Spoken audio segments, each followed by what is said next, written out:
Hello and welcome back to Born to Rant. I'm Brandon, and this week we are diving into one of the most fun monster movies of the 1990s. A movie that wasn't afraid to be silly while also trying to be scary, and the movie that gave us this wonderful moment of Kevin Bacon trying to use a hammer.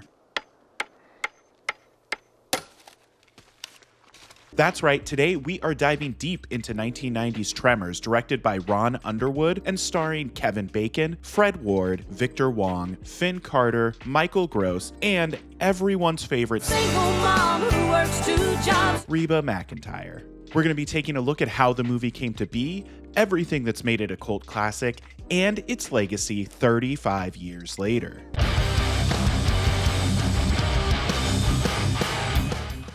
So my history with this movie begins in kind of a weird place. Silverwood Theme Park in Idaho, because you see there they have a roller coaster called Tremors. And I visited this park once as a kid in probably like 2001 or 2002. And I remember asking why it was called Tremors and was told, oh, it's because of this old horror movie about underground worms. And I was immediately intrigued by the premise. But it wasn't until a couple years later that I finally sat down and had the chance to actually watch Tremors. And when I did, I'm sure it was playing on USA or the Sci-Fi Channel on some random Sunday afternoon, and I remember just kind of being tickled by the entire movie. From the over-the-top performances to the giant animatronic worms and the setting of a small town all just captured my imagination. Tremors is a movie that I've had a fondness for ever since I first saw it. I wouldn't call it one of my favorite movies or anything, but I mean it's just undeniably a good time. All of the characters are fun to hang out with, the setting is isolated and makes sense for the story, and I mean, this movie kind of looks incredible. And a big part of that is the fact that this movie actually filmed in the isolated town of Lone Pine, California, which is located about 3 hours outside of Los Angeles. Being outside of LA kind of meant they were on their own and could get away with pretty much anything they wanted, and it really adds to the uniqueness of this movie. But before I get too deep into everything that makes Tremors awesome, a quick thank you to my supporters on Patreon for voting on this movie to be covered. If you want to join the Patreon, there's a link in the description below. And before we go any further, just a quick reminder that Born to Rant is a completely independent channel. I write, record,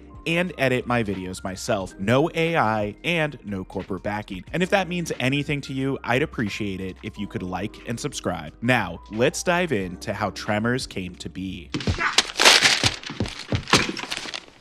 You see, they're headed right for us. And the story of Tremors begins with these two guys, S.S. Wilson and Brent Maddock, who met their first day of film school at USC and became writing partners almost immediately. The idea for Tremors actually popped into Wilson's head in the early 80s when he was serving as an editor at a base for the Navy. And one day while hiking and pole vaulting between boulders, he had the thought, what if something was underneath the ground chasing me and I couldn't get off this rock? And so he tucked the idea away for a rainy day. Cut to a few years later, Wilson and Maddock sell their script for Short Circuit, which became a sizable hit and had their agent asking for their next script. So Wilson dug out the Boulder idea, which he was calling Land Sharks at the time. However, that name was quickly changed because it shared a name with an SNL sketch, and the two writers also brought their friend Ron Underwood on board to consult, because at the time Underwood was working at National Geographic, so he had a lot of animal knowledge and was able to help Wilson and Maddock fill in some of the anatomical portions of the creatures that would go on to become the graboids. And at this point, Universal agreed to distribute the movie, and the team went and found themselves a budget of about $10 million,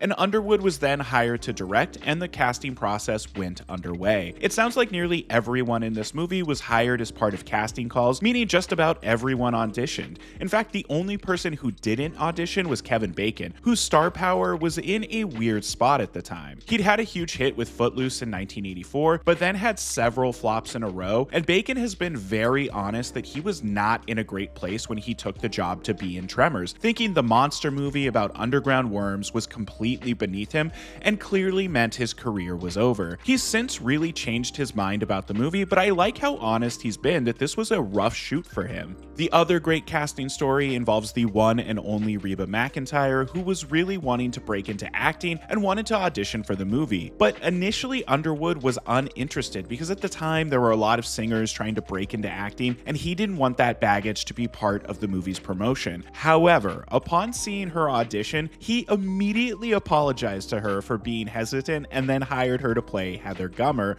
because I mean, come on, It's Reba. Michael Gross was hired right as he was finishing up the final season of Family Ties. In fact, he began shooting Tremors the very next day after wrapping the finale of the show. Filming began in January of 1989 and lasted a full 50 days, and production took place entirely in Lone Pine and Darwin, California. And there are actually only 2 internal set pieces in the entire movie: Walter's store and Bert and Heather's basement. And both of those sets were built on location, not on a soundstage, so the team had to deal with the elements of the desert for literally every single scene in the movie. Which, strangely enough, on their first day of filming, they actually had snow they had to deal with. But then, for the rest of the shoot, temperatures were routinely hitting well above 100 degrees, making everyone somewhat miserable on set. Although it really does seem like everyone had a great time working on this movie. This was a very old school kind of production. There's no CGI in the entire movie. Everything was done 100% practically, and the graboids designed by Amalgamated Dynamics just look absolutely incredible, and they built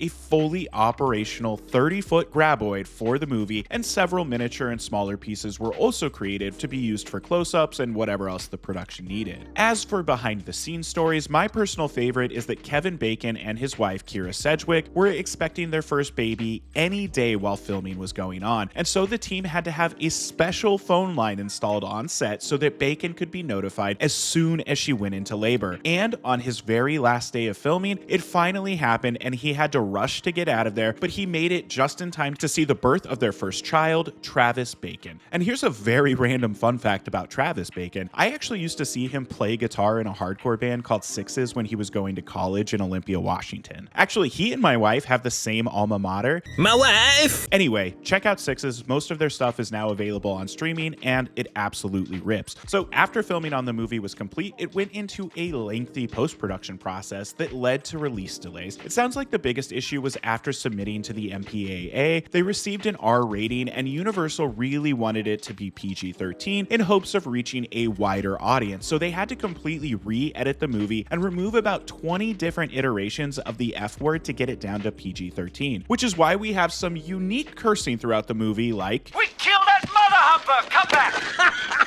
There were also issues with the score of the movie. Initially, Ernest Troost was hired to do the score. However, the studio found his score to not pack the punch they thought the movie needed, so Robert Folk was brought on board to rescore the movie. And the really strange part about all of this is that both scores are used in the movie. Troost's is a bit more Western and sounds like this, while Folk's is a bit more epic and adventurous and sounds like this. And on January 19th, 1990, Tremors was released into theaters, where it was the only new release of the week, but sadly only managed to place 5th at the box office, making just $3.7 million against its $10 million budget. The movie would go on to make around $16.6 million, making it a mild disappointment for the studio, and pretty much everyone involved with the movie agrees that this was due to a fumbled marketing campaign, because horror comedies, especially at this point in time, were notoriously difficult to market, because do you market as a horror or as a comedy? But once Tremors hit the home video market, it exploded in popularity, becoming more than profitable and becoming the most rented video of 1990. And with all of that out of the way, I think it's time that we dive deep into Tremors and everything that makes it awesome. Be advised, however, there are two more mother humpers. The movie opens with Kevin Bacon as Val McKee and the late great Fred Ward as Earl Bassett waking up in the morning in the middle of the desert and arguing about coffee and who's making breakfast. And this opening scene does an excellent job of setting up the relationship between these two. Honestly, in my head, I kind of always thought that they were brothers, and it wasn't until rewatching for this video that I realized that is not the case at all. Plus, this opening scene really sets the tone and setting for the entire movie. Specifically, Alexander Krasinski's cinematography does an excellent job of showing us just how isolated of an area we're in. It's also just got this great naturalistic look to it because of the decision to shoot entirely on location. The sun is their main light source, and it really gives Tremors a unique look. As Val and Earl go on about their day, they start to argue about who they're working for next that morning, but on their way, they see the new grad student who's just moved to town out in the desert doing research, and well, we go on a little off-road trip because That's supposed to be a girl.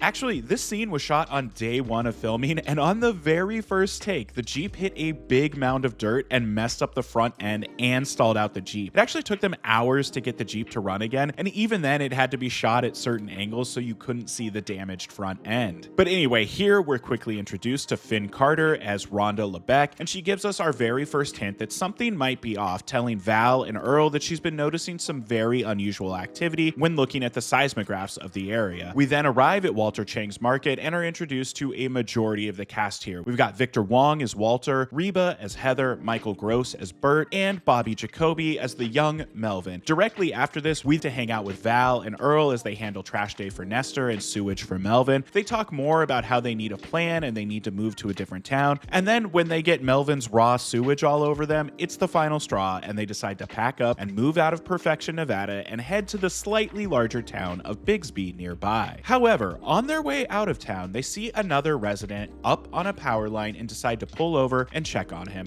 And when they do, they find him dead and holding onto a gun. They call the town's new doctor, Jim Wallace, who confirms that Edgar here died of dehydration. Things then very quickly start to go off the rails, with the graboids attacking and killing the shepherd Fred and his sheep, as well as the construction workers working on the only road in or out of Perfection, which leads to a rock slide and the rest of the residents being trapped in town. And of course, Earl and Val are the two that discover all of this, and upon finding the dead construction workers, they actually unknowingly are attacked by a graboid who grabs onto their truck. And I love that when they show back up to Walters and see the dead graboid hanging from their axle, Earl immediately whips his gun out. I also think it's hilarious that they sell the dead graboid to Walter for the high price of $15. Later that night, we get what I personally think is the scariest sequence in the movie, the death of Dr. Wallace and his wife. It's just genuinely kind of creepy, but also still kind of silly. Like, I like the way the tentacles are just kind of banging against the back window of the car here. Meanwhile, back at Walters, we get some exposition about how they're geographically isolated. It's then decided that Val and Earl will take Walter's horses and ride the 30 miles to Bigsby for help. We also get this great moment of Reba just handing over her giant rifle to Earl, and as the two ride, they stop at the doctor's only to discover the car buried completely underground, which causes them to immediately panic and ride away. And here is where we get our first full look at the graboids, with them attacking Earl and Val's horses, and then rising from the ground after Val shoots at them, which leads to a quick chase through the desert before the two dive into a concrete floodway, which causes the graboid to crash and die. This is also where they run back into Rhonda and explain what's been going on, but not before another graboid shows up and the chase resumes. This is probably the most iconic scene in the movie, with the three of them trapped on a boulder and Rhonda decides they should pole vault between the boulders, and I just really love this wide shot of all three of them doing this at once in the distance. I just think it's a really cool shot. Once the three make it back to Walters, we get this fun moment of Walter and Melvin trying to decide on a name for the creatures, landing of course on graboids. And here we get a lot more exposition about how the vibrations from their footsteps is enough to lure the graboids to them, and that they need to focus on really making sure to make as little noise as possible. And this is where the second half of the movie really kicks into gear. We get Melvin accidentally drawing the graboids closer with his basketball, and little Mindy drawing them closer with her pogo stick. Also, fun fact, Mindy is played by Ariana Richards, who would go on to play Lex in Jurassic Park just a couple years later. And thanks to the compressor on Walter's freezer here, the graboids are attracted to his storefront and break through the floor. And this is where we have to say goodbye to the great Victor Wong, who is sadly eaten here. At this point, everyone makes their way to higher ground to do their best to avoid the graboids. And we also cut to see that Bert and Heather have made it to their compound and are busy stocking up on bullets and weapons and really everything they might need. This is another one of the great moments of the movie, with one of the graboids breaking into their compound and them just firing everything they've got at it until Bert finally grabs his giant elephant gun, and that's finally enough firepower to take the graboid down. So that's 2 of the graboids down and 2 to go. Broke into the wrong goddamn rec room, didn't you, you bastard?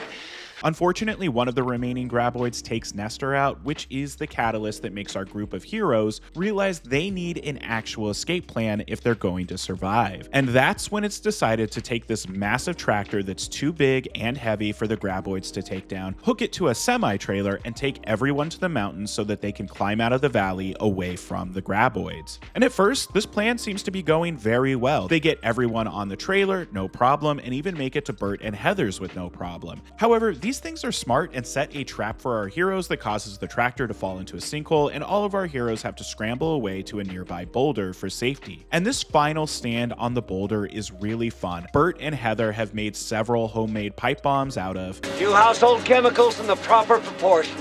and they're successful at both hurting and forcing the graboids away, but only briefly. Earl then has the idea to try and get the worms to swallow one of the bombs, which does successfully take out one of the 2 remaining worms. However, the last one spits up the bomb at the last second, and of course it lands directly on top of the remaining pipe bombs, causing a massive explosion and leaving our heroes with just one final bomb, which gives Val a brilliant idea. He, Rhonda, and Earl lead the graboid away from the other survivors and towards the edge of a cliff, and right as it looks like our heroes are cornered, Val throws the bomb, missing the graboid, but the explosion is enough that it forces the graboid to panic and run right off the side of the cliff, and the death of the final graboid is one of the coolest moments of the movie. It just looks absolutely insane and cool, and the movie ends with Val and Rhonda finally kissing, because that's how movies are supposed to end, right? So, 35 years later, what is the legacy of Tremors? Well, it's one of the most popular cult movies of the 1990s. It's since even spawned 6 sequels and a spin-off TV show that ran for just 1 season. And actually, just a couple years ago, Kevin Bacon starred in a pilot for another Tremors TV show, but it was ultimately not picked up for series, although it sounds like Bacon, Wilson, and Maddox may make another attempt to get Bacon back into the role of Val and face off with some graboids. Tremors has also gone on to become a highly influential monster movie, with James Gunn even referencing it in his own horror comedy about evil worms, Slither. And Billy Crystal was so impressed with Ron Underwood's work on Tremors that he actually hired him to direct City Slickers, which would of course go on to become a giant hit. He would also go on to direct Robert Downey Jr. in the movie Heart and Souls, which is a movie that I grew up loving and will absolutely cover at some point on this channel. But overall, Tremors continues to be considered one of the best schlocky monster movies of the 1990s. It's created an entire fandom. Lone Pine, California now even has a little museum dedicated to the movie, and you can take guided tours of all the filming locations. Now, to be honest, this is the only Tremors movie I've ever seen, and I never saw the TV show either. But let me know in the comments if you guys would be interested in me covering more of the Tremors movies. I think that's something that could be really fun. If you've made it this far into the video, thank you for watching, and as always, an extra special thank you to all of my supporters over on Patreon. You all make this channel possible. If you'd like to join the Patreon, there's a link in the description below. Patrons get early, ad-free access to videos, access to an exclusive Discord server, and they get to help me what movies to cover on the channel, like Tremors. We release new videos covering all of your childhood favorites every Thursday at 7 a.m. Pacific time, so please don't forget to like and subscribe.